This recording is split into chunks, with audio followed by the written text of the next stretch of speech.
Good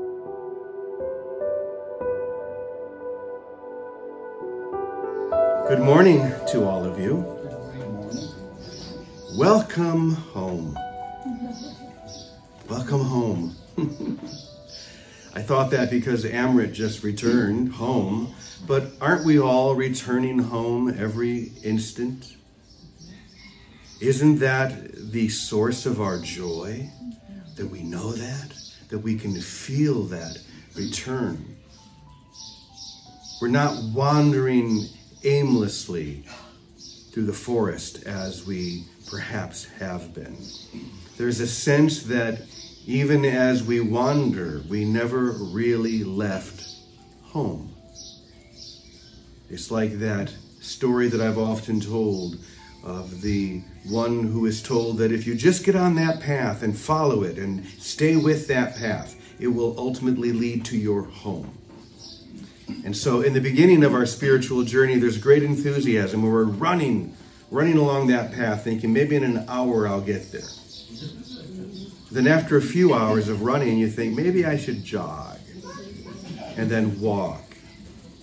And then after a few days of the journey, the Camino, we stop now and then, we play alongside the path, but there comes a moment in which we turn and there's a clearing in the trees. And as we take this turn in the path, we see through the clearing the castle, our home. From that moment on, we're no longer walking in faith. We're walking in certainty. We know because there it is. We've seen it. We've experienced it. And though there is still a path to walk, we're still a few miles away perhaps, now we're running. That's what certainty does for us. When we know something to be true, the inner part of our being, there's nothing holding us back. We are completely focused. We are there. And finally we arrive there at the gate of the castle. We fall down exhausted before we enter, but right before we enter, we see on the wall a map.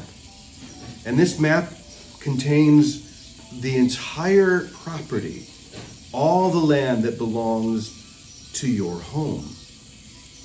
And you realize that that path, the field where you started, everything you saw along the way, all is part of your home. You never really left.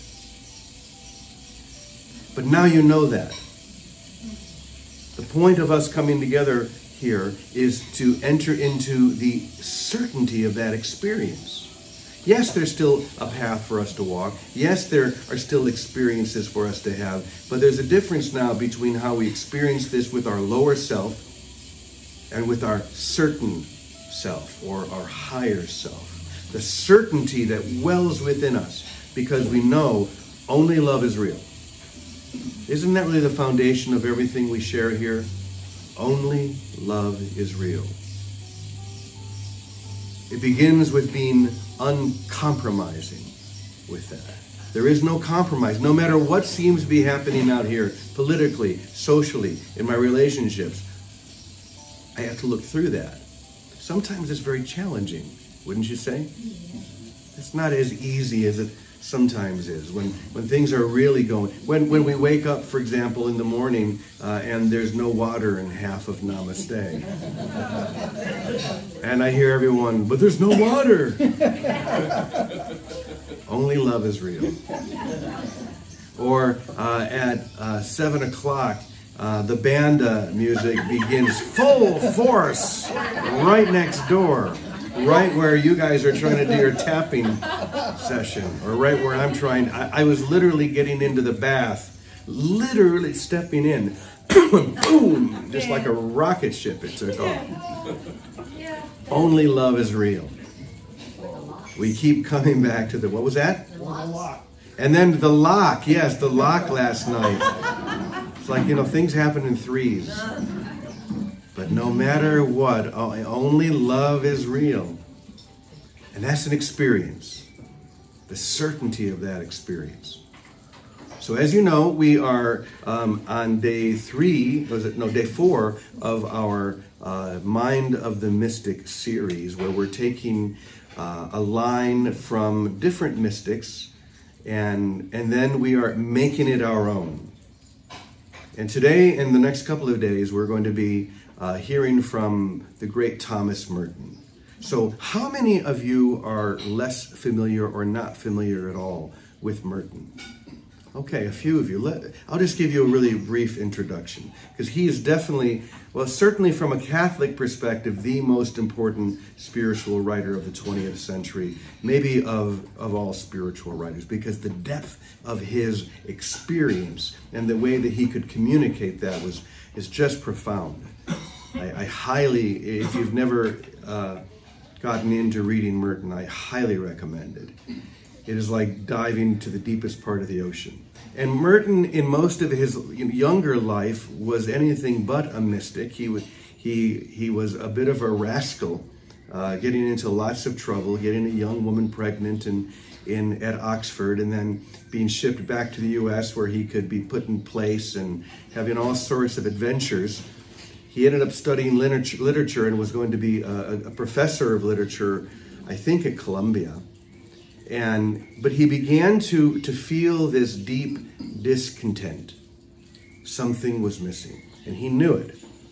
And he began to open up to things that he had never been open to before, in particular theology, spirituality.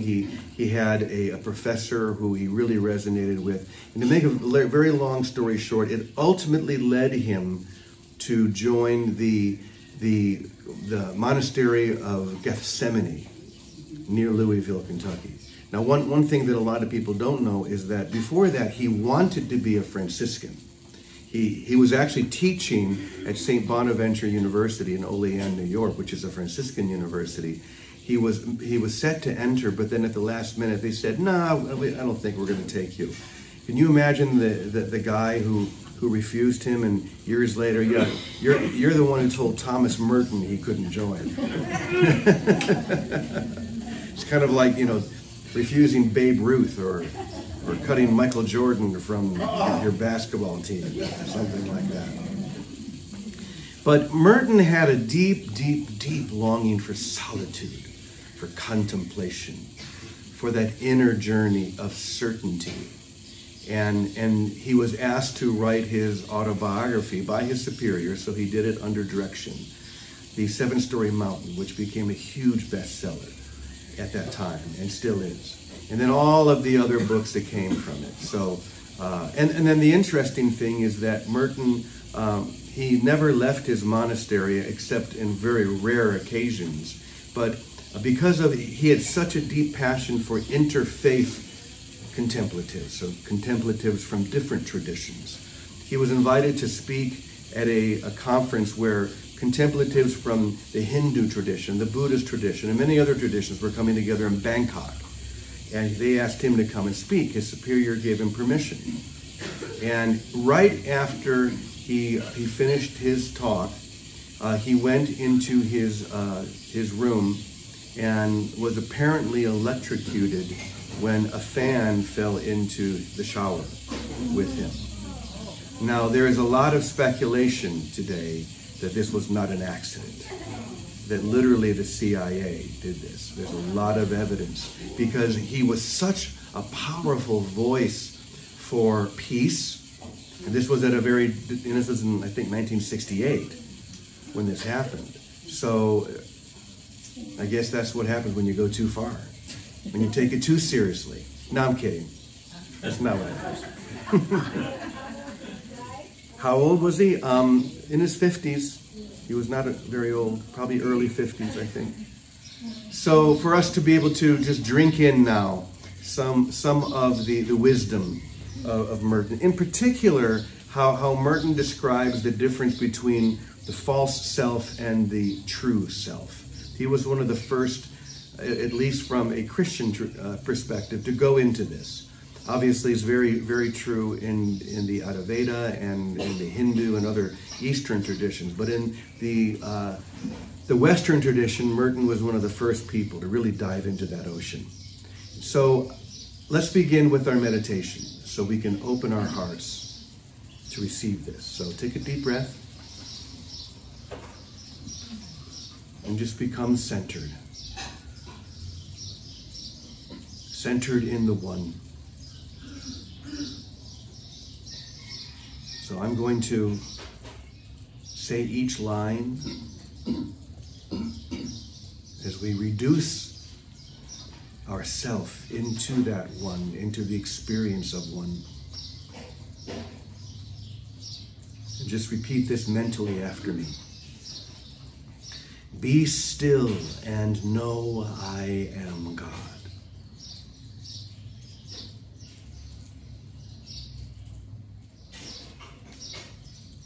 Be still and know I am.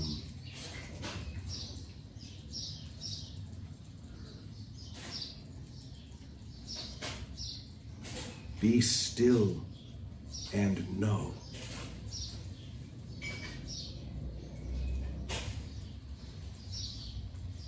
Be still.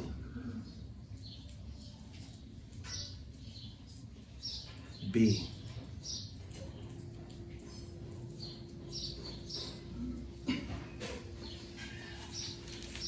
So now and then, all of us are going to have an experience where suddenly that light switch is turned on. Or as I've described before, the first time I put on a friend's glasses, I had no idea that the world was blurry until I put on a pair of glasses and was shocked to have everything suddenly come into perfect focus. That happens to us. Those, what we would call holy instants. So I want to begin by reading two paragraphs that Merton wrote about that initial discovery that he had on the streets of Louisville. He had to go into Louisville for a doctor's appointment, I believe. And it was when he was there in the city that he had this experience. In Louisville, at the corner of 4th and Walnut, in the center of the shopping district, I was suddenly overwhelmed with the realization that I loved all those people, that they were mine and I theirs, that we could not be alien to one another even though we were total strangers. It was like waking from a dream of separateness, of spurious self-isolation in a special world. The world of renunciation and supposed holiness. The whole illusion of a separate, holy existence is a dream. The sense of liberation from an illusory difference was such a relief and such a joy to me that I almost laughed out loud.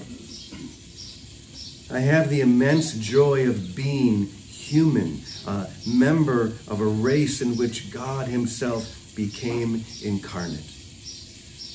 As if the sorrows and stupidities of the human condition could overwhelm me, now that I realize that we are all one.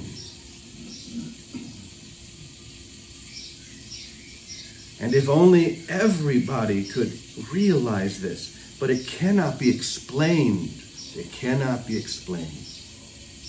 There's no way of telling people that they're walking around shining like the sun.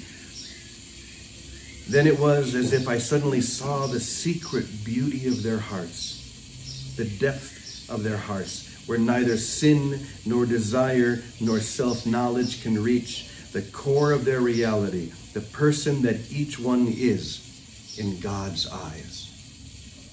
If only they could see themselves as they really are. If only we could see each other that way all the time. So this is when he goes even deeper. At the center of our being is a point of nothingness, which is untouched by sin and by illusion, a point of pure truth, a point or spark which belongs entirely to God, which is never at our disposal, from which God disposes our lives, which is inaccessible to the fantasies of our own mind or the brutalities of our own will. This little point of nothingness and of absolute poverty is the pure glory of God in us. It is like a pure diamond blazing with the invisible light of heaven. It is in everybody, and if we could only see these billions of points of light coming together in the face and blaze of the sun, that would make all the darkness and cruelty of life vanish completely.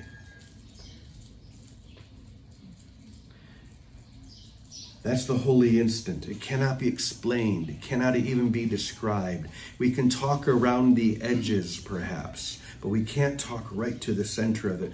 But we know the center of it because I am the center of it. Do you see? I am the center of that wholeness. And even my ego is included within that. We talked about that yesterday, how so many of us spend time trying to get rid of the ego, to destroy the ego. No, even this identity and your identity is contained within the one. It's not about getting rid of it, it's about putting it in its proper place. As Andrew Harvey says, the ego thinks that it's the master of the soul when it's really the servant of the soul. And when it's the servant in the position of being the servant, it can rest, it can be at ease, it can fulfill its real, true goal.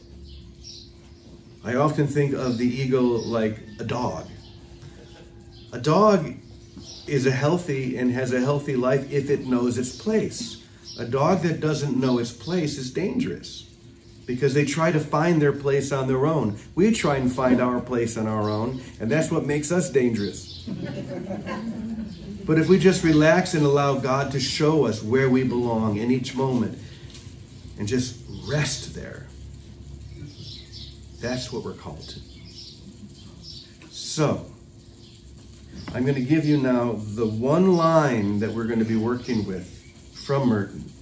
It's only 8 words. But it's going to give us a good jumping off point. So if you want to write this down, here it is. We are called to forget ourselves on purpose. We are called to forget ourselves on purpose. Isn't that interesting? How do you forget yourself on purpose? Well, you're doing it here every day. This is the only thing we're doing. We're loosening the straps that we've wrapped around the lower self, or no, maybe the higher self. The lower self has contained that which could never be contained. So all we're really doing is we're loosening the straps. We're letting those chains fall away. Forgetting ourselves on purpose. So I'll read that again, and then I'll read the little bit that I wrote. And then as we do a short meditation, I'll ask you to add your piece to it. And then we'll have a few people come up and share. We are called to forget ourselves on purpose. Only then will our true purpose rise from the ashes of our desperate attempts to separate from our most essential self. The reality we cannot escape, even in our belief that it has somehow escaped us. Even in our belief that it has somehow escaped us. So now I'll invite you to just listen deeply and add your line to those 8 words that Merton shared. We are called to forget ourselves on purpose. So go ahead and add to that now. Let me know myself in thee. Let me know myself in thee. Nothing more, nothing more. Let me know myself in thee. Let me know myself in thee. Let me know myself in thee. Nothing more, nothing more. Let me know myself in thee. Let me know myself in thee. Let me know myself in thee. Nothing more, nothing more. Let me know myself in thee.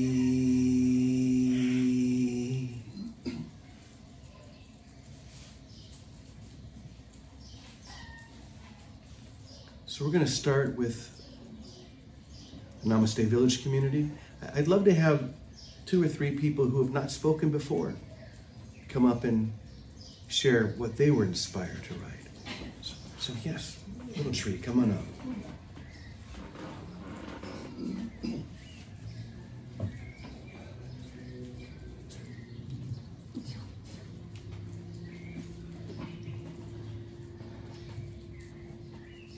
We are called to forget ourselves on purpose, so we can remember our true nature, which is simply pure love.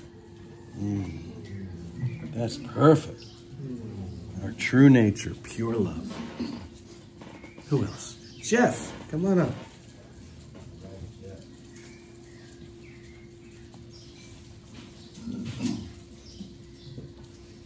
Got it.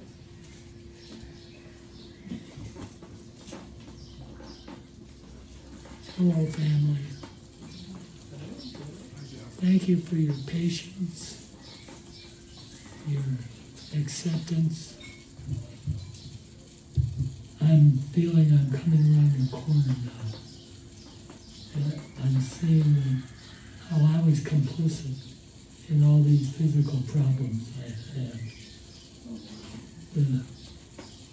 The most outstanding of which has been what did I say? Anxiety. Anxiety. What did you say? James, I love you. I love what we've all created here. And I'm coming home.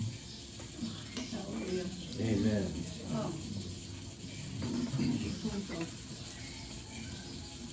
Got it? The release of that anxious feeling that is at the core of the ego. Isn't that true? And yet is totally alien to the divine within us. So it's a choice, and you've come around the corner, as you said. In other words, you've made a choice. Thank you, Jeff. I appreciate that. How about one more? Anybody else want to share? Yes. Before, because you've gone before. Anyone else has not gone before? Okay, we're going to have one other person go. Come on up. We want to give everybody a chance.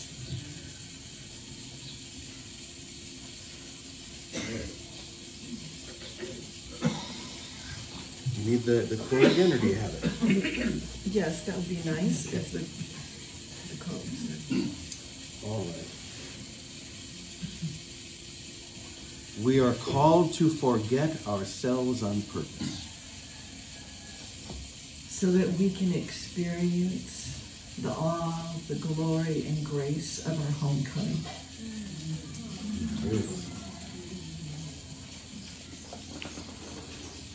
The awe of our homecoming. I love that word, awe. To me, that's the sure sign of the awakening. You're in awe of the truth and the reality that is forever true and real. That state of total awe. I think that's what Merton was experiencing. That's what he described. When suddenly the scales fell off his eyes and he could see, and he was in total awe from what he saw. All right, we'll take one more. Linda, go right ahead. Then we're going to turn to Vicki. Good morning. We are called to forget ourselves on purpose. I let go. There you go. I let go. That's the perfect answer. I just let go. Wow. That's it right there. It's amazing how the greatest message can just be in one or two words. I let go. Amen. So, Victoria, why don't you wrap things up for us?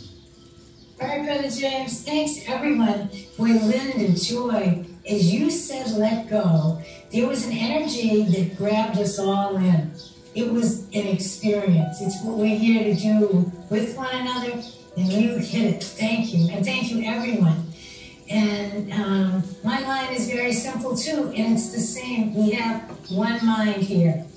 We are called to forget ourselves on purpose so as to remember what ourselves have hidden. That's all.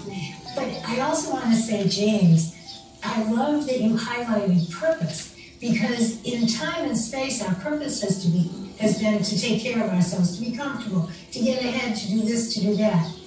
And when our purpose changes, to find what has been hidden, nothing else matters. It's just let it go. Let it go, like Linda Joy said. Because we have a purpose. When we have that purpose embedded in our hearts, there's nothing that can shake us. All the temptations of the little stuff that goes on pay them no mind. Because this higher purpose is drawing us. It's like a laser beam, a tractor beam that's pulling us. So it's a shift of purpose there. So thank you. Thank you, everybody. Thank you, family. Bless you all. Thank you, Vicki.